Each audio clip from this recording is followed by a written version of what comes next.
Jedan od muslimana, braće iz Kuvajta, možda ste i čuli, pa gledat ću da skratim. Jednu noć sanjao je muslimana iz Rijada. Kaže mu se da je on stanovnik Rijada, da stanuje u toj ulici, pokazuje mu se njegova kuća i spominje mu se njegovo ime i kaže mu se on je od stanovnika dženneta.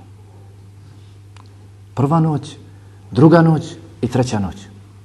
3 noći uzastopno. Kaže 4. noć ja neću dočekati ovdje. Idem ja da vidim ko je taj insan.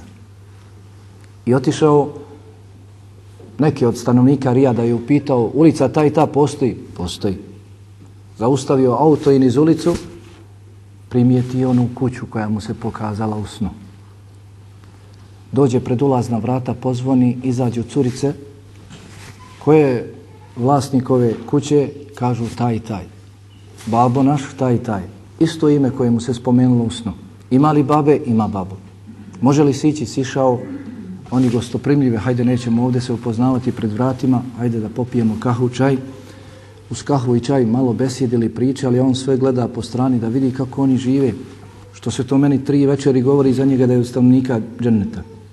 I ništa, kao i u hadisu Abdullaha ibn Omera, nije vidio čudno. I kaže na kraju, ja sam došao ovdje maksus poslom. Ja sam prevalio velik put, ogromnu udaljenost. Meni se bolan prvu večer, 1 noć, 2 noć i 3 noć. Za tebe kaže da si ti od stanovnika dženneta. Allahov robe, kakvih dijela imaš? Ajde čujem.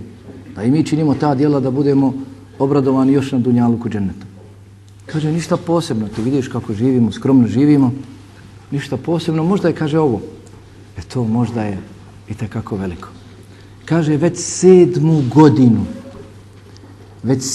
godinu, kad god dobijem platu, svakog mjeseca ja je polovim sa mojom komšinicom koja je ostala udovica. Već 7. godinu, 12 mjeseci, još ako ima i ona 13. plata, 80-90 mjeseci. Već polovim 7. godinu platu sa komšinicom koja je ostala udovica, ima mnogo djece kao i ja. I kaže, razmijenili smo brojeve telefona da se čujemo, da kontaktiramo.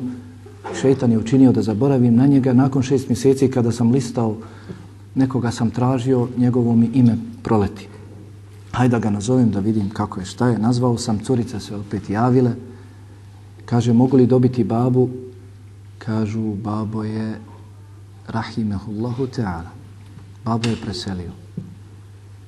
Babo nam je pričao nakon tvog odlaska, ko si, šta si, zbog čega si došao i upoznao nas je sa tvojim snom. Zatim je tražio u preduzeću, na poslu tražio je da mu dadnu godišnji, povukao se u ibadet i nakon 7 dana je preselio.